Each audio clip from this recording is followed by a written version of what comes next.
제 남편이 사망하던 2008년 5월 26일, 예, 그날은 제 남편의 생일이었습니다. 양력 생일이에요. 그런데 제가 너무 정신없이 살다 보니까 뭐 남편 환갑도 모르고 지나갔어요. 예, 그러고 예, 생일마다 번번이 그저 따뜻한 저 미역국 한 그릇을 대접을 못했습니다. 그래서 그날은 특별히 글쎄요, 제가 미역국을 끓였던지는 기억이 없습니다. 아무튼지 근데 돈이 없었어요. 그럼에도 불구하고 그 2008년도에 그 생일까지 그냥 넘기면 후회하게 될까봐 제 나름대로는 신경을 써서 아침상을 마련했었습니다. 거기에다가 발달장애를 갖고 있기 때문에 5, 6세 지능밖에 안 되는 제 딸이 재롱을 부렸습니다. 그래서 저희 부부 밥 먹고 나서 예, 마음껏 웃고 떠들고 예, 즐겼습니다. 그렇게 유쾌한 시간을 보내고 있는데 갑자기 제 남편이 했던 말이 여보 나 이상해입니다. 그냥 한참 뿌고 떠들었는데 무슨 긴장감이 있겠습니까? 근데 뭔가 예, 이상하다면 병원에 가야 될까요? 하니까 그럼 그래야 될 것 같아 그래요. 예, 여기 지금 예, 죽어도 괜찮다고 했는데 이 매연이 예, 골치가 아프네 또. 근데 아무튼 이제 이 동영상을 찍고 일어나야 되겠습니다. 예. 병원에 갈까요? 하니까 그래야 될 것 같아 그랬어요 제 남편이. 그런데 그러면서 누웠어요. 그 저는 그냥 한잠 자고 일어나면은 뭐 상태 봐가지고 잠이 드는가 보다 했습니다. 근데 그게 그 양반의 마지막이었던 것 같습니다. 근데 저는 아무런 의심도 할 수가 없었어요. 남편이 누워서 조용히 하기에 그죠? 제 딸에게 동희야 오늘 저녁에 아빠가 만약에 신촌세브란스 영안실이래네요. 응급실에서 밤을 지샐 경우 너하고 나도 거기 잠잘 자리가 없단다. 아빠 주무실 때 우리도 한잠 자자 했더니 제 딸이 응 하고 또 자리에 누웠어요. 잠이 들었습니다. 제 딸 잠드는 거 보고 저도 잠이 들었습니다. 근데 아마 한 2시간쯤 잔 것 같아요. 제 딸이 저를 깨우면서 흔들어 깨웠어요. 엄마 아빠가 차가워 그러는 거예요. 이게 무슨 소리지 하고 깜짝 놀라서 일어났습니다. 그랬더니 예, 똥을 한 자박이 싸놨어요. 그리고 코하고 입하고 귀에서 거품이 뻐글뻐글 터졌습니다. 뻐끔뻐끔. 예, 이게 뭐지? 혹시 독살 당한 건가? 남편은 물론 차디차게 식어 있었고요. 당황했지만 제 딸 앞에서 의연해야 했습니다. 제가 놀라고 경황 없고 막 저기를 하면 제 딸도 발달장애 갖고 있는 제 딸이 불안할까봐 의연하게 대처를 했습니다. 그래서 신우이 남편한테 시동생이 미국에 교환교수로 가 있었기 때문에 신우이 남편한테 전화 걸어서 서대원 씨가 운명했습니다 하고 알렸습니다. 그리고 종로경찰서에 전화를 건 이유는 저 사람들이 검찰이 남편의 의문사를 제가 한 짓으로 뒤집어 씌울까봐 112에 신고를 했습니다. 그 당시 저희가 예, 오갈 곳이 없어서 종로구 평동에 있던 예, 여관방에서 운명했습니다. 제 남편이. 저는 집에서 쫓겨난 그 기회에 사생견판을 내버리고 싶어서 서울대학에서 무던히 노력했었고, 그리고 예, 마지막 사생결판을 예, 결심하고 예, 서울대학으로 저기에요 온 식구가 가서 도대체가 언제까지 작품이 저자의 동의 없이 전매될 수 없다는 거를 언제까지 그냥 몰라로 일관하시겠습니까? 이제는 제발 저희 가족에 죽으라고 명령하시든지 아니면은 좀 대한민국을 정상화시키는데 일조해 주십시오라고 부탁하려고 했습니다. 그러기 하루 전에 제 남편이 사망한 거예요. 갑자기 그렇게 급사를 맞은 거예요. 예, 살인이죠. 종로경찰서에서 나왔습니다. 그런데 들어와 보지도 않고 뭐 쭈삐쭈삐 제 말만 듣고는 그냥 갔습니다. 다시 오겠다고 하고. 그리고 나서 한 30분 후 제 시누이 남편이 전화를 걸었습니다. 저보고 언니라고 그랬어요. 부를 호칭이 없어서. 언니가 부검을 고집하면 자기들은, 그러니까 서대원 씨의 형제들은 장례 절차에 참여하지 않는데요. 부검을 하지 않겠다고 약속하면 장례 절차를 자기들이 알아서 한답니다.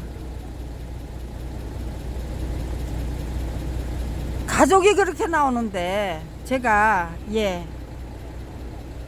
진상규명을 할 자신이 없었습니다. 발달장애 갖고 있는 제 딸 데리고, 언제 죽을 줄 모르는 제 딸 데리고, 그래서 후일을 기약했었습니다. 그런데 저를 제껴놓고 저 몰래 시누이 남편이 앞장서서 남편의 사인을 폐부종으로 조작했다는 거를 장례가 끝난 다음에 알았습니다. 어이가 없었습니다. 그리고 저는 장례식 끝난 후 그냥 남편하고 딸 때문에 참여하지 못했던 그 촛불시, 광우병 촛불시에 참여했었습니다.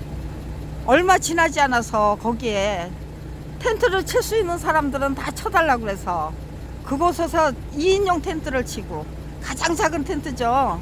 저희 그 시청 앞 바로 옛날 그 시청 정문 있는 그 앞에 텐트를 치고 살면서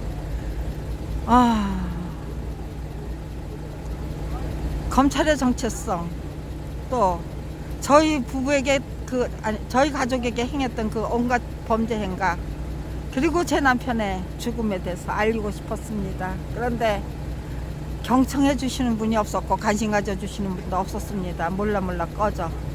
여기 와서 왜 그런 소리 하는데, 뭐 그런 눈초리. 후일을 기약하는 수밖에 없었습니다.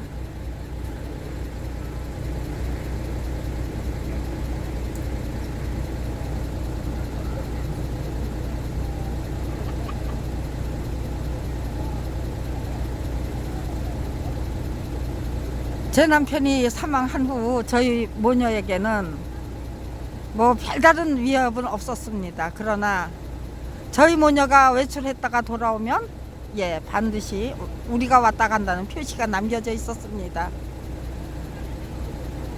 그냥 그 정도였어요. 그렇게 2015년 3월 1일까지. 근데 그 전에 온갖 증거 서류가 다 사라졌습니다. 저는 그 까닭을 몰랐습니다. 왜 갑자기 이런 것들을 왜 가져갈까? 그리고는 고쳐서 돌려놨다는 건 몰랐습니다. 지들 편리한 대로 그냥 고쳐서 돌려놨는데, 서대원이 그린 작품을 서대원이 그리지 않은 걸로 만들고, 저자의 동의 없이 전매된 것을 무혐의 처분하고, 저자 표시가 말살된 채로 출판된 것도 무혐의 처분하고, 그것이 무슨 어떤 증거적으로 몇 개 조작해서 없었던 죄가 될 수 없습니다. 조작했다는 표시만 남아요. 그런데 2015년 3월 1일 제 딸이 경기를 해서, 하필이면 3.1절 아침에 신소세브란스 응급실에 싣고 갔습니다. 그런데 거기서 제가 이상한 경험을 합니다. 그리고 제 딸에게 해서는 안 될 그 치료를 했다는 거를 퇴원 후에 아이가 겪는 그 고생을 통해서 확인하게 됩니다. 제 딸, 예, 경기 시작할 때 병원에 119에 전화 걸어서 병원에 데리고 가면 아티반 3mg 딱 그거 한 대 맞고 서너 시간 자면은 원기왕성해서 예, 장난감 가게에 들르지 않으면 절대로 집에 안 옵니다. 그런데 장난감 가게에 들를 예, 기운이 없어요. 그게 말이 안 되는 치료를 받았기 때문입니다. 예. 저는 담당 선생님, 네, 김흥동 박사입니다. 김흥동 선생님을 만나서, 교수님을 만나서 재발 방지를 부탁했었습니다. 온화하고, 예, 차분한 목소리로. 아마 선생님은 아마 제가 당한 일 때문에, 예, 제가 난동을 부릴 줄 알았던 모양이에요. 그런데 제가 차분한 목소리로 재발 방지를 부탁하니까 놀라시는 표정이었습니다. 그러면서 하셨던 말씀이 의료진도 의료진 나름대로 최선을 다하고 있다는 것만 알아주십시오 였습니다. 예, 다시는 그런 일 겪지 않도록 하겠습니다가 아니라 앞으로도 또 각오하셔야 될 겁니다. 그러나 우리는 우리대로 최선 다하고 있다는 것을 알아주십시오. 그렇게 말씀하시는데 저 무슨 뜻인지 알기 때문에 부당하기 짝이 없는 명령에 감히 불복할 수 없다는 그 처지를 말씀하시는 거기 때문에 예, 제가 대비해야만 했었습니다. 아마 8번을 더 갔던 것 같습니다. 제 딸이 사망하기 전까지. 예. 그런데 갈수록 예, 퇴원 후에 증후가 나빴습니다. 2017년 9월 28일 새벽, 그날은 검찰이 제 딸의 경기를 유발했어요. 새벽 2시에 올라와서 저희 집 옥상에 올라와서 별의별 짓을 다 했습니다. 그래가지고 제 딸의 곤히 자는 아이를 깨웠어요. 그리고 6시에부터 제 딸이 경기를 했는데, 예, 그것이 원격 조정에 의한 그 고문을 통해서 경기를 유발했던 게 아닌가 싶습니다. 그리고 예, 굉장히 경기는 단계가 있습니다. 1단계, 2단계, 3단계, 4단계, 5단계, 6단계. 그럼에도 불구하고 병원에 가서 아티반을 못 맞았을 때 굉장히 격렬한 예, 경기를 합니다. 2002년 그 월드컵 우리가 그 준결승전에서 패배했을 때 4월 달이었죠. 예, 제 딸이 경기했는데 119가 오지를 않았습니다. 전화도 안 받았습니다. 그래서 그렇게 격렬했던 그 경기를 예, 제 딸이 한꺼번에 갑자기 벼락같이 예, 2017년 9월 18일 했습니다. 그런데 제가 2017년 5월 달에 마지막 경기에서 저 병원에 갔을 때 이제는 그만 와야 되겠다. 다음번에 오면은 신소세브란스 김흥동 교수팀이 내 딸을 죽이는 그 역할을 감당해야 될 것 같다.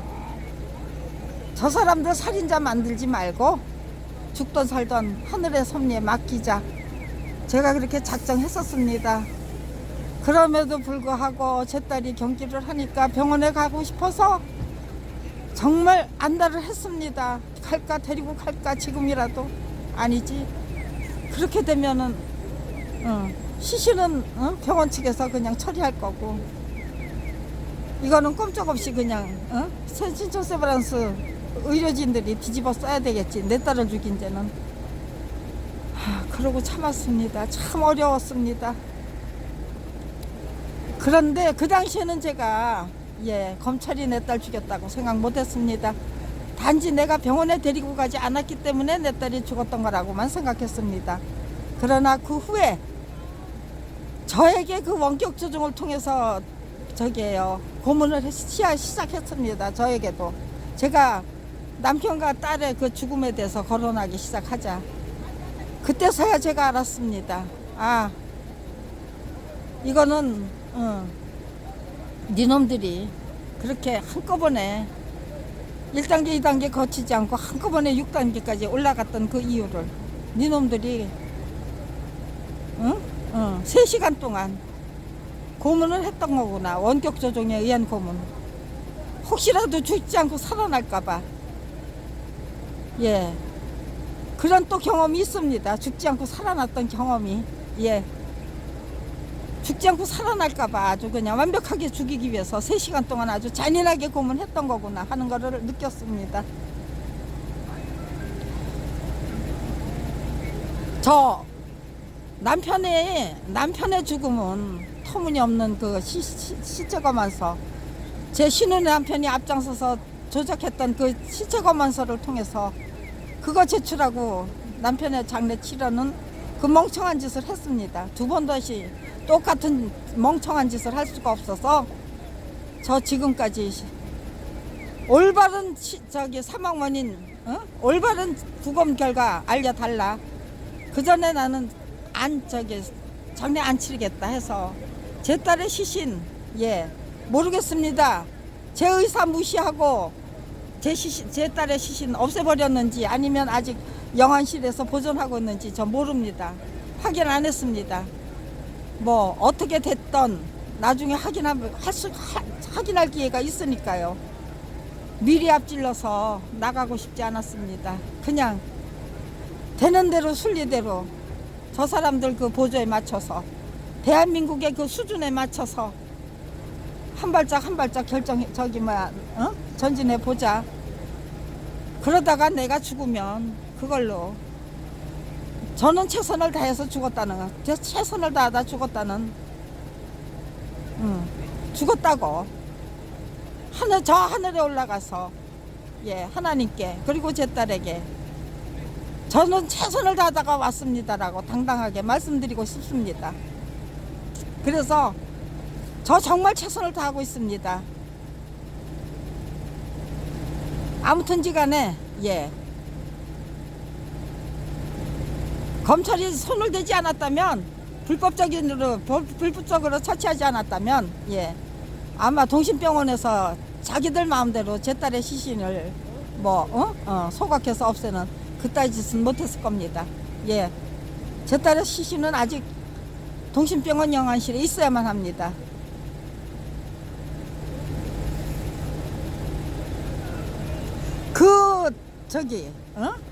이 의혹을, 예, 풀지 않고, 예, 도대체 왜 신촌세브란스 병원 의사들은 그렇게 엉터리 진료를 해야만 했던 것이며, 도대체 왜 검찰에서는 그렇게 부당하기 짝이 없는 짓거리를 해야 했던 것이며, 2015년 3월 1일 이후 저희 모녀가 당할 뻔했던 온갖 그 만행들, 감당해야만 했던 온갖 만행들, 또 사전에 예방됐던 그 온갖 그 위협들, 살인의 위기, 살인의 위협, 그런 것들, 예, 그저 없었던 일로 묻어버릴 수 없습니다. 이런 일이 있었다라는 것만큼은, 예, 제가 저작권 투쟁기를 통해서 반드시 기록해놓고 죽겠다는 게 제 의지고, 예, 결심입니다. 네. 그런데, 예, 저는 제 가족이 남편과 딸뿐이라고 생각했었습니다. 오빠와 조카까지 제 가족에 들어간다는 거 생각 못했습니다. 그들까지 검찰이 처치해야 될 대상이 될 수 있다는 거. 예, 그런데 2019년 3월달, 네, 2월 달이네요. 2월 27일, 28일. 예, 그때 네 오빠도 죽이기 싶어라는 예, 암시를 받았습니다. 그래서 제가 열심히 오빠한테 전화를 걸었는데 가보지는 못하고, 예. 그런데 전화를 받지 않았습니다.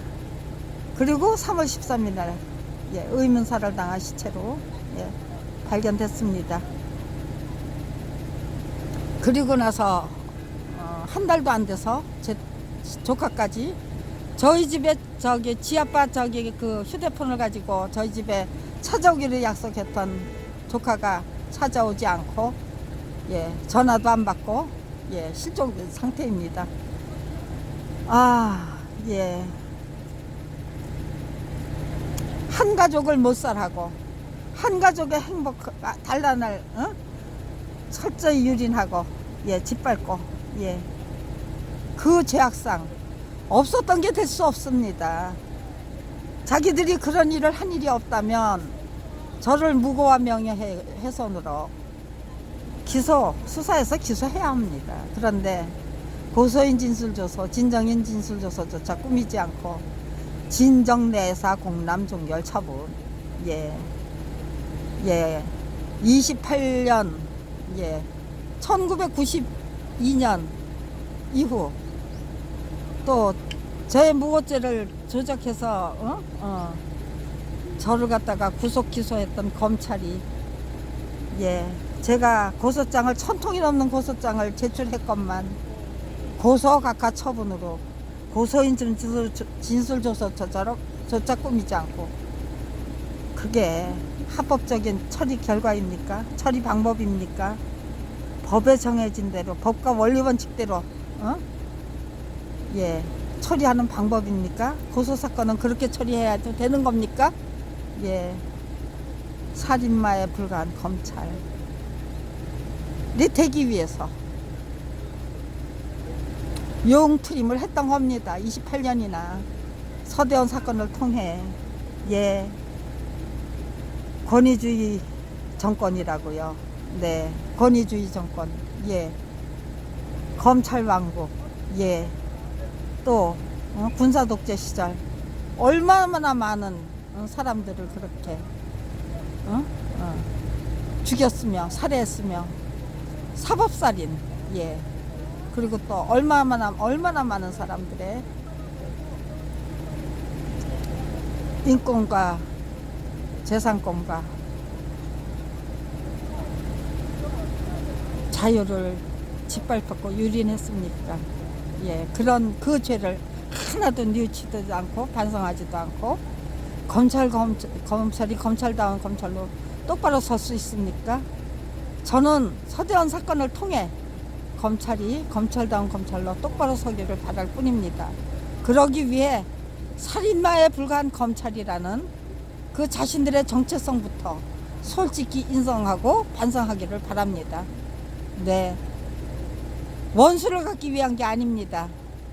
검찰을 똑바로 세우기 위해 살인마에 불과한 검찰이라는 자신들의 정체성을 솔직히 인정하고 반성하기를 바랄 뿐입니다.